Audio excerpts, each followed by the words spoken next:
सबैजनालाई आजको यस भिडियोमा हजुरहरू सबैलाई स्वागत छ। आजको यस भिडियोमा चाहिँ हामीले क्लास 10 को लागि अर्को पार्ट लिएर आइसकेका छौँ जुन चाहिँ ओपिटी म्याथको हुनेछ। ठिक छ, अब हामी आजको यस पार्टमा चाहिँ हामी क्वेसन नम्बर 5 मा प्रुभ द्याट अथवा सो द्याट भन्ने क्वेसनमा छौँ। सो आज चाहिँ डी नम्बर गर्न गइरहेको छौँ।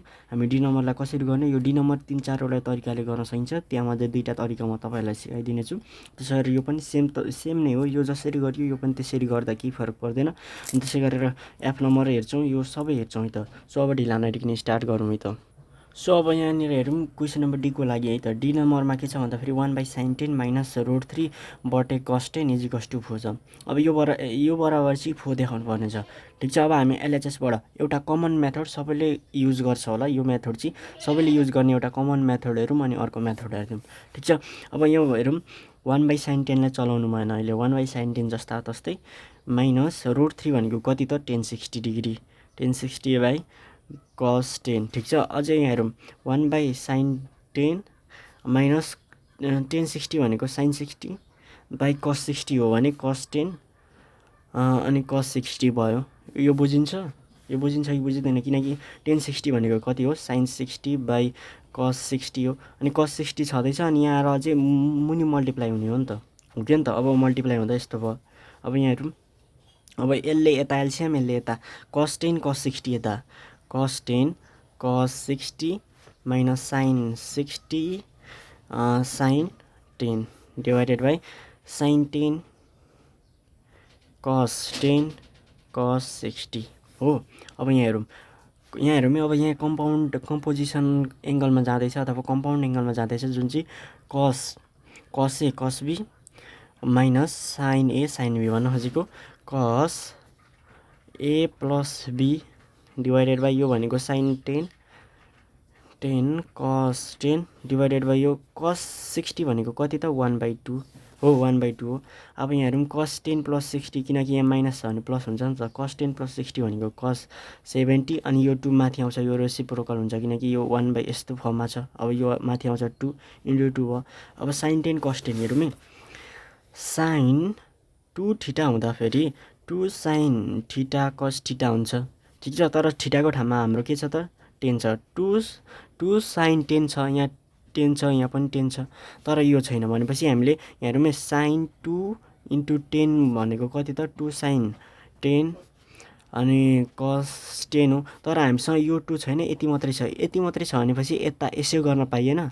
sin 10/cos 10 भनेको कति त sin 2 10/2 भन्न खोजेको। अब किनकि हाम्रो फर्मुला त sin 2 थीटा हो नि त, sin 2 थीटाको formula 2 sin theta cos theta छ, तर 2 छैन, यो 2 चाहिँ यता आयो भनेपछि यसको ठाउँमा sin 2 थीटा/2 लेख्न मिल्छ कि मिल्दैन त, मिल्छ भनेपछि sin 2 थीटाको ठाउँमा 10 डिवाइडेड बाई 2। ठिक छ, अब यहाँ हेरौँ यो माथि जान्छ, यो रेसिप्रोकल हुन्छ, 2 2 जा 4 भइहाल्यो इन्टु cos 70 भनेको कति त भन्दाखेरि cos 90 माइनस 20 गर्दा 70 आउँछ अनि sin 10 2 जा कति त 20 भयो, 10 2 जा 20। ठिक छ, अब cos 90 माइनस 20 भनेको कति त sin 20 हो बाई sin 20 भन्न खोजेको। यो cos 90 माइनस 20 भनेको कति त cos 70 हुन्छ। ठिक छ, तर यसलाई कास्ट रुलमा अपडेट अथवा चेन्ज गर्दाखेरि cos 90 माइनस थीटा भनेको sin थीटा sin 20 यो थीटा हो। ठिक छ, अब यो क्यान्सल आउट डिभाइडेड बाई यो सबै क्यान्सल आउट र के रह्यो 4 रह्यो। यो एउटा मेथड भयो।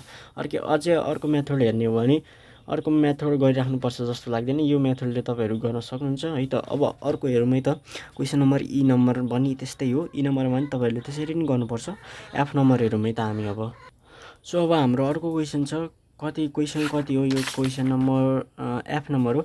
एफ नम्बरको क्वेसन हो यो चाहिँ, एफ नम्बरको क्वेसन जहाँ चाहिँ cos cube 20 plus sin cube 20 equals to 3/4 cos 20 plus sin 20 निकाल्नु पर्नेछ। अब यहाँ हेरौँ है, यहाँनिर तपाईँहरूले ए क्युब प्लस बी क्युबको फर्मुला लाउन सक्नुहुँदैन, किनकि पछाडिको एङ्गल हेरौँ त इक्वल छैन। एङ्गल यहाँ 20 छ भने यहाँ 10 छ।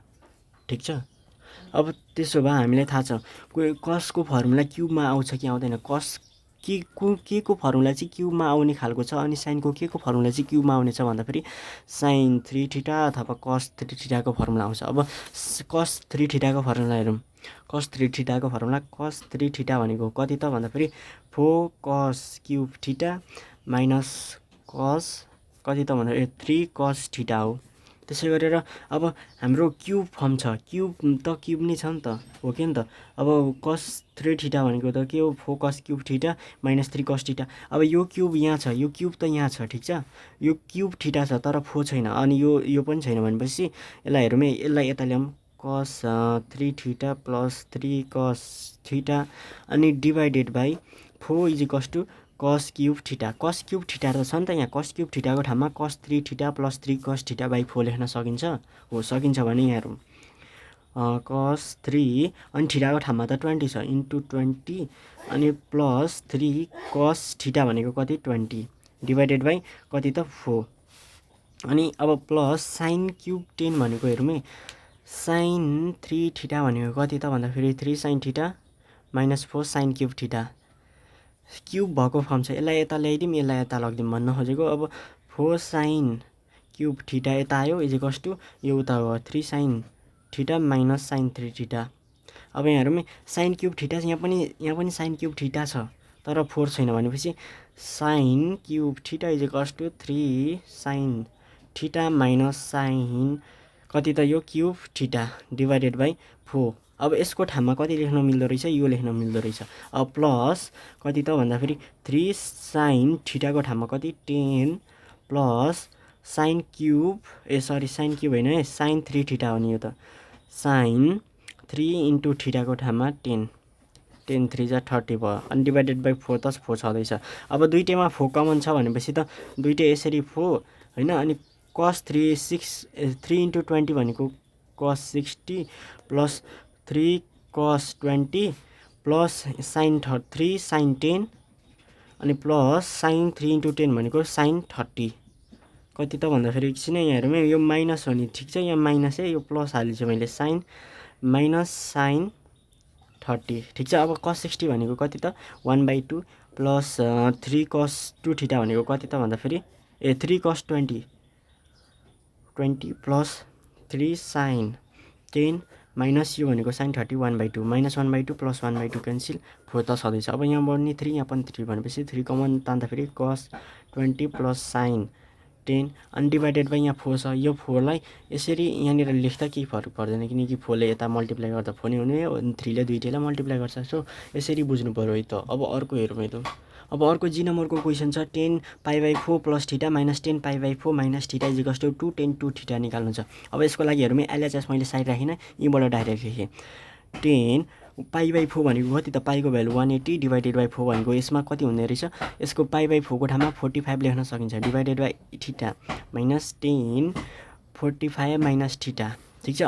अब यहाँ हेरौँ 10a plus b 10a minus b को फर्मुला हाल्यौँ। अब 10a प्लस b को formula 10a plus 10b divided by 1 minus 10a 10 के त b, ठिक छ, अनि माइनस अब 10a माइनस b को फर्मुला के हुन्छ 10a माइनस 10b b को ठाउँमा theta divided by 1 plus 10a 10b, ठिक छ। यो एउटा हाम्रो formula 10a plus b 10a minus b को।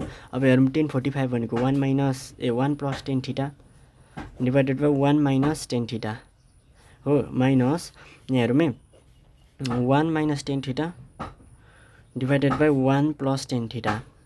यहाँ हेरौँ 1 माइनस 10 थीटा 1 प्लस 10 थीटा भनेपछि यहाँनिर a minus b a plus b भनेको 1 माइनस 10 थीटा आयो एलसिएम अनि 1 प्लस 10 थीटा आयो एलसिएम। अब यहाँ हेरौँ यसलाई मल्टिप्लाई गर्छ यसलाई किनकि हाम्रो यहाँ मुनि डिनोमिनेटर हेर्ने भने यसको मुनि 1 माइनस 10 थीटा छ तर यो छैन भनेपछि यसलाई इक्वल बनाउन खोजेको नि त हामीले एलसिएम लिएको भनेको। अब एलसिएम लिँदाखेरि त यसलाई मल्टिप्लाई गरिदिँदा मात्रै त हुन्छ, अनि त्यसै गरेर यहाँ त यो छँदैछ यसले यो छैन नि त भनेपछि यसले यहाँ माथि यसले मल्टिप्लाई गर्ने।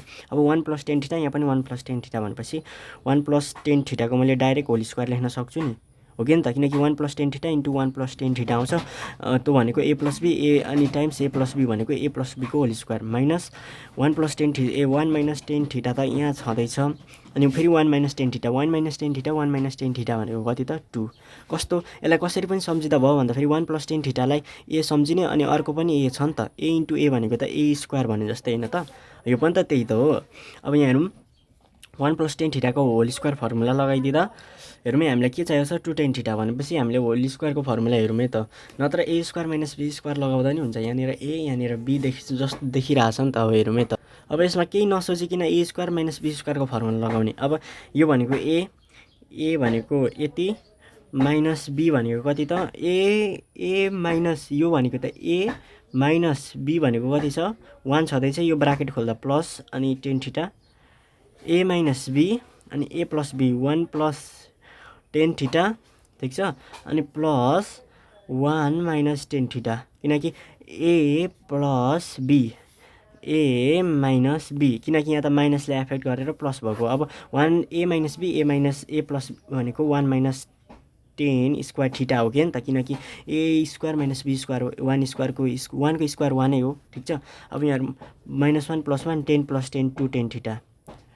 अनि हेरौँ है into minus tan theta minus plus tan theta cancel 1 plus 1 भनेको 2 divided by 1 minus tan square theta अब यहाँ हेरौँ 2 tan थीटा माइनस बटे 1 माइनस tan स्क्वायर थीटा भनेको कति त यो भनेको tan 2 थीटा हो कि होइन इन्टु 2 त छँदैछ अब 2 लाई अगाडि ल्याउने 2 tan 2 थीटा सो यो हाम्रो के आयो त एज अ रिजल्ट यो प्रुफ भइ पनि सक्यो ठीक छ अब क्वेसन नम्बर एच नम्बर पनि त्यसरी नै गर्ने अब आई नम्बर पनि तपाईहरु ट्राई गर्नु होला आजको यस भिडियोमा चाहिँ हामी यति नै गर्छौं है त so that's all for today's video कस्तो लाग्यो भिडियोको फिडब्याक दिनु होला है त